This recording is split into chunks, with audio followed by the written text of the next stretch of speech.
கர்த்தருடைய பெரிதான கிருபையினாலே சே நோ, வேண்டாம் என்று சொல்லுங்கள், வேண்டும் என்று கேளுங்கள். நம்மை உண்டாக்கின சர்வ வல்லவர் இவ்விதமான நன்மைகளை நமக்கு கொடுக்க வல்லவர். ஆனா எத்தனை பேர் இன்றைக்கு இந்த அற்புதமான நன்மைகளை இழந்து கொண்டிருக்காங்க தெரியுமா?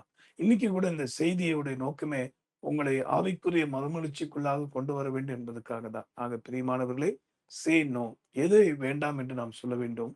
சோம்பல்தனம் வேண்டாம் ஆண்டவரே, சுறுசுறுப்பை தாரும் ஆண்டவரேன்னு நம்ம கேட்க போறோம். இந்த நாளிலும் கூட உங்களுடைய புரிதலுக்காக நீதிமொழிகள் புஸ்தகத்துல 6ஆம் அதிகாரம் 6ஆம் வசனத்தை வாசிக்கலாமா?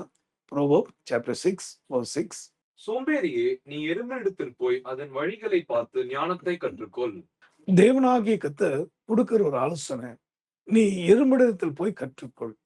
6 அறிவுள்ள மனுஷனே, ஓரறிவுள்ள அந்த சிறிய ஜந்துடத்துல போய் நீ கற்றுக்கோ அப்படின்னு ஆண்டவர் சொல்லும் அளவுக்கு இன்றைக்கு யார் அவருடைய பார்வைக்கு விசனமா இருக்கிறாங்கன்னா, சோம்பல் தனத்துக்கு இடம் கொடுத்தவர்கள். சோம்பல் தனத்தினாலே இன்னைக்கு அநேகர் தேவன் அவர்களை வைத்திருக்கிற ஆவிக்குரிய ஆசீர்வாதமாகிய ஆத்தும ஆதாயம், இன்னும் பலவிதமான நன்மைகளை இழந்து கொண்டிருக்கிறாங்க. அதே போல உலக ரீதியான செல்வங்கள், ஆஸ்திகள், இன்னும் எத்தனையோ நன்மைகள அவங்க இழந்திருக்கிறாங்க. இத கேட்கிற அன்பானவர்களே, இன்றைக்கு உங்களுடைய வாழ்க்கையில சற்று சோம்பல்தனத்துக்கு இடம் கொடுத்ததுனால, எத்தனையோ நல்ல வாய்ப்ப நீங்க இழந்திருக்கலாம். ஒருவேளை அது உங்க படிப்பு விஷயமா கூட இருக்கலாம். ஒருவேளை உங்க பிள்ளைகளுடைய எதிர்காலத்துக்குரிய காரியமா கூட இருந்திருக்கலாம். ஆகவே இன்றைக்கு தேவனிடத்தில் நம்ம உதவி கேட்க போறோம். ஏன் எறும்பிடத்துல போய் கற்றுக்கோன்னு சொன்னாரு? காரணம் கேட்டீங்கன்னா, அது கோடை காலத்துல அது என்ன செய்யுமா? தனக்கு வேண்டிய உணவை அது சேகரித்துக் கொள்ளுமாம். ஆக அன்பானவர்களே, உலக மனுஷன் ஒரு பழமொழி சொல்றான், "காற்றுள்ள போதே தூற்றிக்கொள்." அதாவது வாய்ப்பு வரும்போதே அதை நல்ல முறையில பயன்படுத்திக் கொள்ளணுமா. இன்னைக்கு கூட ஆண்டவர் உங்களை சந்திக்க வந்திருக்கிறார். இந்த நல்ல வாய்ப்ப பயன்படுத்திக் கொள்ளுங்க. ஆவிக்குரிய வாழ்க்கையில சோம்பல்தனத்துக்கு இடம் கொடுக்கிறவங்க, பாவ மன்னிப்பு நிச்சயத்தை பெற்றுக்கொள்ளவோ, அல்லது ஞானஸ்நானம் பெற்றுக்கொள்ளவோ, தூயாவின் அருளை பெறவோ, அல்லது தேவனுக்கு பிரியமான ஒரு பாத்திரமாய் வணைய தங்களை ஒப்புக் கொடுக்கவே மாட்டாங்க. ஏதாவது ஒரு சாக்கு போக்க சொல்லிக் கொண்டே தான் இருப்பாங்க. ஆகவே இந்த சுபாவம் நமக்கு வேண்டாம். ஆகவே இப்ப கேட்போம், ஆண்டவரே, என்னுடைய வாழ்க்கையில சுறுசுறுப்பை தாரும் ஆண்டவரே. ஜெபம் என்றால் ஓடி போய் ஜெபிக்கணும். வசனம் தியானம் என்றால் உடனே படிக்கணும். இப்படி தேவனுக்கு அடுத்த காரியங்களிலே உண்மையான ஆர்வத்தோடு, உண்மையான பலத்தோடு எழும்பணும். சில வேளை பல சோர்வுகள், பலவீனங்கள் தாக்கத்தான் கூடும். ஆனால் இவை எல்லாவற்றிலிருந்து நமக்கு ஜெயத்தை கொடுக்க கர்த்தருடைய ஆவியானவர் நம்மோடு இருக்கிறார். அதனால தான் இயேசு சொன்னார், "நான் ஒரு தேற்றவாளனை உங்களுக்கு அருளுவேன். அவர் உங்களோடு இருப்பார்." He is a person. அவர் கூடவே இருப்பார். ஆகவே கேட்போமா அவருடைய உதவிய? இறுதியாக நீதிமொழிகள் புஸ்தகத்துல 10ஆம் அதிகாரம் 4ஆம் வசனத்தை வாசிக்கலாமா? Proverbs chapter 10 verse 4. சோம்பர் கையால் வேலை செய்கிறவன் ஏழை ஆவான். சுறுசுறுப்புள்ளவன் கையோ செல்வத்தை உண்டாக்கும். செல்வத்தை உண்டாக்குவாங்க. அதோட அர்த்தம் என்னன்னா, இன்னைக்கு அழியா செல்வம் எது இந்த பூமியில? நீங்க எவ்வளவு வேணா பாருங்க.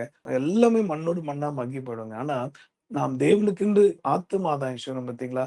அதுதான் பெரிய செல்வங்க. இன்னைக்கு இந்த வார்த்தை கேட்கிற அன்பானவர்களே, அழிந்து போய் கொண்டிருக்கிற ஜனங்களை குறித்து, அல்லது நரகத்தை நோக்கி பிரயாணப்பட்டு கொண்டிருக்கிற மக்களை குறித்த சிந்தையோ, அக்கறையோ இல்லாமல் இருப்போமானால், நாம் உயிரோடு மதித்துக் கொண்டிருக்கிறோம் என்று அர்த்தம். ஆக இன்றைக்கு ஆண்டவரிடத்தில் கேட்போம், ஆண்டவரே, சுறுசுறுப்புள்ளவனுடைய கைகள் செல்வத்தை சேர்க்குமா? அப்ப என்னுடைய கைகளை பிரயோஜனப்படுத்தும். இன்னிலிருந்து ஆத்தும ஆதாயம் செய்ய, அந்த ஆவிக்குரிய செல்வமாகிய ஆத்தும ஆதாயம் செய்ய எனக்கு கற்றுத்தாரும் ஆண்டவரே.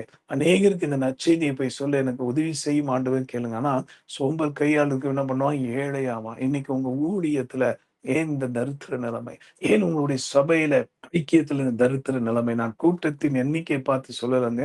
வந்திருக்கிறவர்களுக்குள்ள ஒரு ஆவிக்குரிய எழுச்சி இல்லாதபடி, ஜெபத்தை குறித்த வாஞ்சை இல்லாதபடி, அழிந்து போகிற ஜனங்களை குறித்த அக்கறை, பாரம், ஆத்ம பாரம் இல்லாதபடி, அல்லது நாம் சபையா, நண்பர்களா இணைந்து ஆத்துமாதாயம் செய்ய வேண்டும் என்கிற உணர்வே இல்லாதபடி வாழ்ந்து கொண்டிருப்போமா?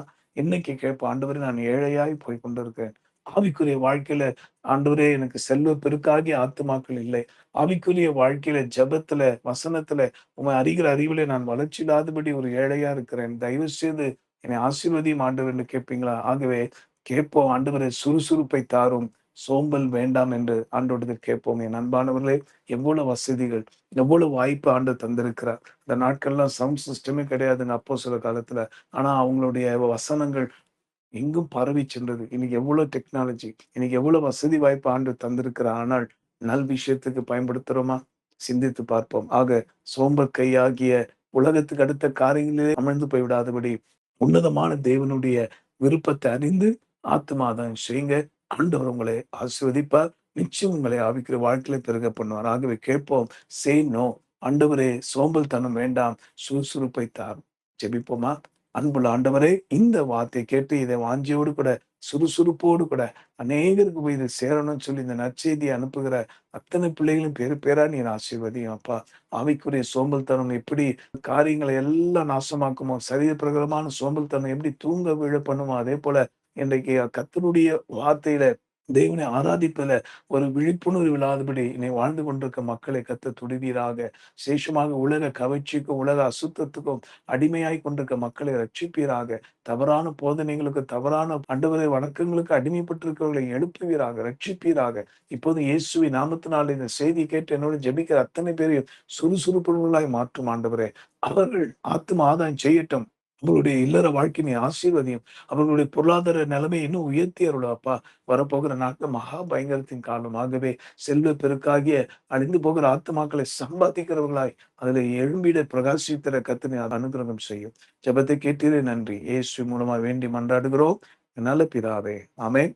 நிச்சயமாகவே உங்களுடைய சுறுசுறுப்பான வாழ்க்கை அநேக ஆத்துமாக்களை இயேசுவினை திருப்பும். நீங்கள் தேவனுக்கென்று விதைக்கிற ஒவ்வொரு விதையாகிய உங்களுடைய வேர்வை சிந்தி நீங்க சம்பாதித்து கனம் பண்ற ஊழிய காரியங்களை கர்த்தர் நிச்சயம் பெருக பண்ணுவார். நிச்சயமாகவே இந்த வார்த்தையின்படி கர்த்தர் உங்களை இன்னும் பெருக பண்ணுவாராக. ஆமென்.